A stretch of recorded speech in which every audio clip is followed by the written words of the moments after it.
สวัสดีทุกคนมื้อนี้มาพบกับเบาลาวอีกเทื่อนึงมื้อนี้เบาลาวอยากมาพาทุกคนมาเที่ยวธรรมชาติบ้านนี้คือบ้านของเบาลาวเนาะเบาลาวเป็นคนที่มักธรรมชาติเนาะมักไปเที่ยวบอนที่มีหญ้าน้อยๆนาใหญ่ๆเป็นบ่อนภูอีหยังนี่ประมาณนี้เนาะเพราะว่าอยากจะได้รูปภาพเพื่อทำคลิปเนาะและก็คนที่อยากจะ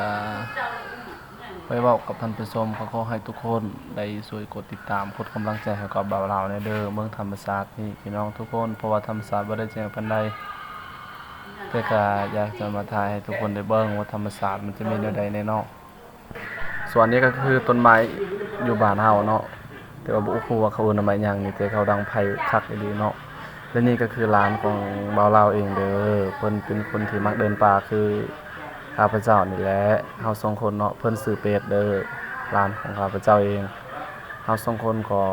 มาเดินแถวหญ้าค่าหรือหญ้าธรรมดาหรือว่าต้นไม้หยังสูงๆประมาณนี้เนาะมักอยู่บนยอดบนสูงเพื่อมาถ่ายคลิปมาเฮ็ดคลิปกับให้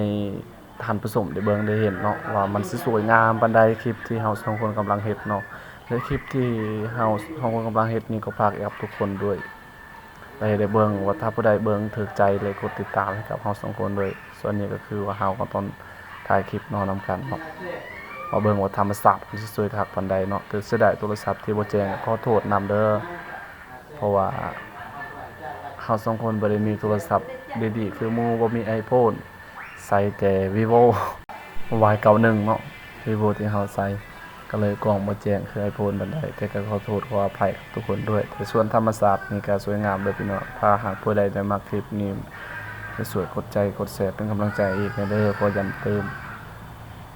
ว่ามันสิคักปานใดธรรมชาตินี่แล้วก็ผู้ถ่ายนี่ก็คือข้าพเจ้าเองแต่ว่าข้าพเจ้าเองก็ถ่ายบ่อยากเป็นปานใดเนาะก็ขอบใจทุกคนหลายๆเด้อที่ช่วยกดไลค์หรือติดตามข้าพเจ้ามาตลอดข้าพเจ้าขออวยพรให้ทุกคนได้มีสุขภาพที่เข้มแข็งและก็ขอให้ทุกคนที่ช่วยกดไลค์กดแชร์คลิปนี้เพื่อเป็นกำลังใจที่จะเห็นคลิปอีกต่อไปเนาะเพื่อว่าเราจะมีกำลังใจอยากจะพาทุกคนไปบ่อนั้นบ่อนี้เนาะไปเที่ยวธรรมชาติบ้านเฮาเนาะ